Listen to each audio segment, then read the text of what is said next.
All right. Shalom, shalom. I want to start by giving all praise, honor, and glory unto Yahweh, Bahashem, Yahweh Shai, Bahashem, Rakah HaKodash. Double honors to the apostles, elders, and bishops of Great Millstone who do well. Peace and salutations to the Akim doing the work in truth and in sincerity across the four corners of the earth. All right, today I wanted to go into a quick lesson in regards to the events that happened recently in regards to Charlie Kirk, all right, being assassinated on the Utah College campus. Okay, which is actually sending these Edomites into a rage. All right, he represented the voice of these young Edomites here in America. The voice of young white America was taken out today by a bullet. Okay, which also strikes fear in anyone else who wants to come up against, you know, especially this regime in regards to how they're directing or leading the country. All right, and we're seeing that the Lord is actually putting the spirit on these Edomites to come up against their own people, because what happened, you know, in Utah was not done by the hands of a so-called Negro. This is done by the hands of another Edomite, a fellow Edomite of his. Okay? And, you know, and I thought that was very spiritual because, you know, he said something, you know, he was going on a tour. I think the tour's name was the Great American Comeback or something of that nature. And the Lord's like, no, I don't think there's going to be a comeback here in America. Bam! And put the spirit of somebody else on somebody else to take him out the game. Because we all know that the issues of death belong to Yahweh Ba'ashem Yahweh Shai. Let's not get it mistaken. The Lord is the one that sanctioned this guy's death. Okay? Real quick here. Let me grab the book of Deuteronomy 32 and 39. All right? Because the Lord says it. All the issues of death belongs to him. Okay, it's the book of Deuteronomy 32 and 39. It says, see now that I, even I am he, and who is speaking? Yahweh. There is no power or God with me. I kill and I make alive. I wound, and it says, I wound and I heal. Neither is there any that can deliver out of my hand. So we know that what happened was done by the hands of the Lord. All right, there is counseling that goes in the heavens to see what happens here on the earth, man. And the Lord's angels on his right-hand side and on his left-hand side carries out his will. Okay? We are all in the hands of the Heavenly Father. This is why if you're an Israelite or so-called Negro, Latino, Native American, it's good for you to come back to your nationality. Come back under the umbrella of Yahweh Ba'ashem Yahweh Shai, because without the covering of the Lord, you're done. This place is set to be set on fire. The Lord has marked this place for destruction. This is why it says in Micah 2 and 10, arise ye and depart, for this is not your rest. It shall destroy you even with a sore destruction. It is polluted. Everything here in America is polluted. You can't even speak freely, right? And America's based off of freedom. And this is why I say that. America's based off of freedom. Everybody here has a fucking opinion and they can say whatever the hell they want, which is fine. All right? But, you know, now people are on edge. All right? Things are expensive. All right? Housing is expensive. Food is expensive. Taxes are high. People are on edge, man. They can't live. And this is the average white American. You know, we so-called Negroes, that we used to this, man. We're used to being working under fire, working under pressure. But you know, you Edomites are not ready for this pressure, man. You're not ready for what the Lord is about to bring. Okay, so I'm going to play this video real quick, so we can get, you know, an idea of how these people feel. The left has been saying put a bullseye on Trump, a bullseye on his supporters. Charlie Kirk's a casualty of war. We're in this country. We are. They are at war with us. Whether we want to accept it or not, they are at war with us. And what are we going to do about it? I mean, this to me, you guys. Real quick, you hear what they said? What word was mentioned the most? War. Civil war. That's what Egyptian is all about. Civil war. Americans going against Americans. Okay? Egyptians against Egyptians. I'm not saying that, you know, black Americans are not going to get involved, and it's so-called Negroes that they're not going to get involved. Yeah, they're going to get involved at some point, because you do have some jakes that believe in the American dream and so on and so forth. But this is talking about you so-called Edomites, you not so-called Edomites, you so-called white people, white people, you Edomites that the Bible speaks about. This is your kingdom, this is your nation, and you're watching it crumble right before your eyes. You no longer have the right to speak or to post your opinion. Okay, without fear of being shut down, you know, by an assassin. Okay, so real quick, wanted to bring out this precept, and I'll let the video play some more. It's the book of Isaiah 19 and 2. It says, and I will set the Egyptians. Matter of fact, let's go to verse 1. Okay. go in the Blue Letter Bible. All right, Isaiah 19:1 says, the burden of Egypt.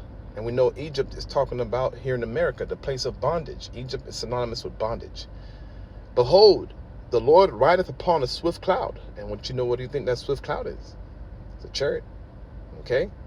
And shall come into Egypt, and the idols of Egypt shall be moved at his presence. The idols, the obelisks, these different arcs that they have set up throughout the world and throughout America. All right? These different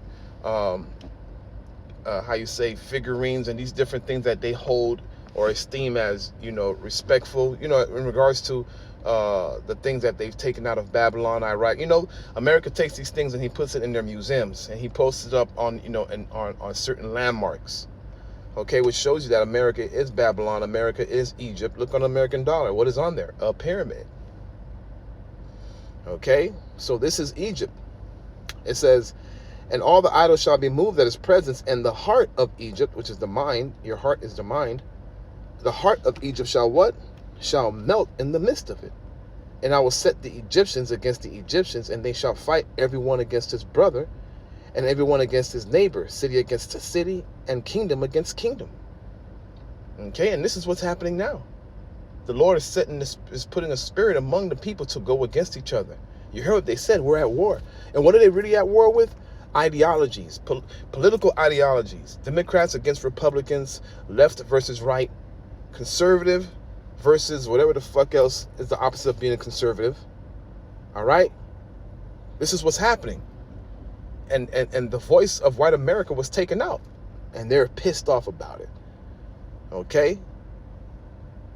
And that's beautiful, man, because we know these are all indications to tell us that the destruction of our enemy is at hand and that our salvation is nearer than what we believe. Okay, let's go to the book here. Let me see. The book of Mark.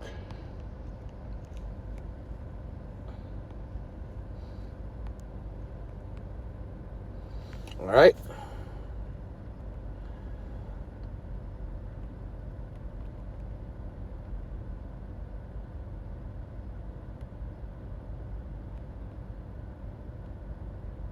All right, so let's start at verse 3. It says, Mark 13:3, and he as he sat on the Mount of Olives over against the temple, Peter, James, and John, and Andrew asked him privately, tell us, what shall these things be?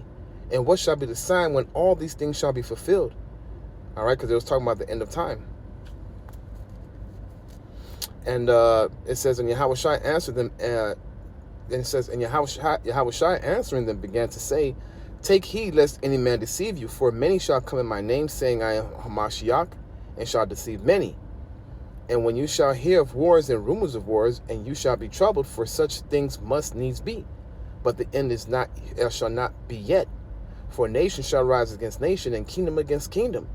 And there shall be earthquakes in diverse places, and there shall be famines and troubles. These are the beginning of sorrows. So what we're seeing right now is the beginning of sorrows, man.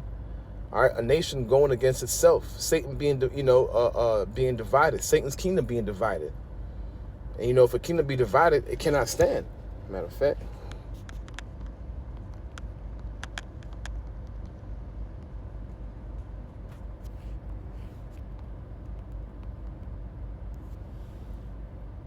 This is Matthew 12:25. It says, and Yahushua knew their thoughts and said unto them, every kingdom divided against itself is brought to desolation, and every city or house divided against itself shall not stand. And if Satan cast out Satan, he is divided against himself. How shall his kingdom then stand? And how is this place going to stand if everybody's against each other? Okay, and this is all set up by the elites, man. They really want this place to crumble in order for them to introduce a new system. All right, these things have to pass. And we know what this system is going to lead to, the MOTB, the mark of the beast. Okay? But we know ultimately we're going to get the mark of the beast, and then we're going to go into World War III. Okay? And this is when we're going to, start to see some really crazy shit. All right? If you think things are crazy now, wait till the Lord starts putting pressure on these Edomites to push out the MOTB. Okay, and pretty soon also, this is also an indication of the famine of the word. Because if this cracker's getting a shot for speaking his voice, how much more we who go out week in and week out to speak against this place? And you know Esau doesn't want, you know, but he can't do nothing about it because he's actually, you know, giving his people the ability to say what they want without no real repercussions. All right, but now we're starting to see there is a repercussion for speaking your mind. Okay, and this is a beautiful thing. This is what we want to see because we know that our salvation is nearer than what we believe. Matter of fact, let me bring it out.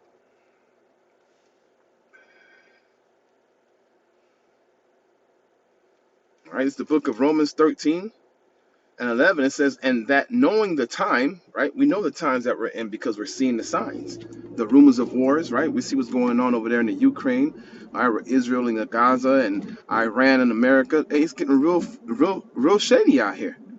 And we know that, we know what that time, we know what it indicates. We know what time we're in. We're in the time where our salvation is near.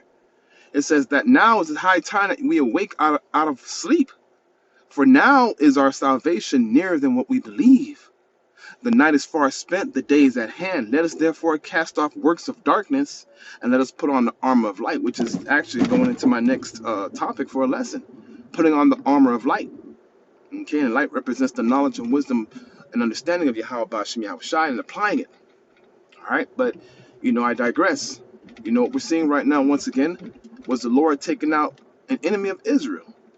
Because really, all these things that are happening on the planet today is really for the controversy of Zion, the memorial of the Most High. He's doing it for our sakes, man. Okay? So, Lord willing, that's what's edifying. Once again, I definitely want to give all praise, all honor, all glory unto Yahweh, Bahashem, Yahweh Shai, Bahashem, Recha HaKodash. Once again, double honors to the apostles, elders, and bishops of Great Millstone who do well. And peace and salutations to you, Akim, doing the work in truth and in sincerity across the four corners of the earth. To you all I say, Shalom, Wa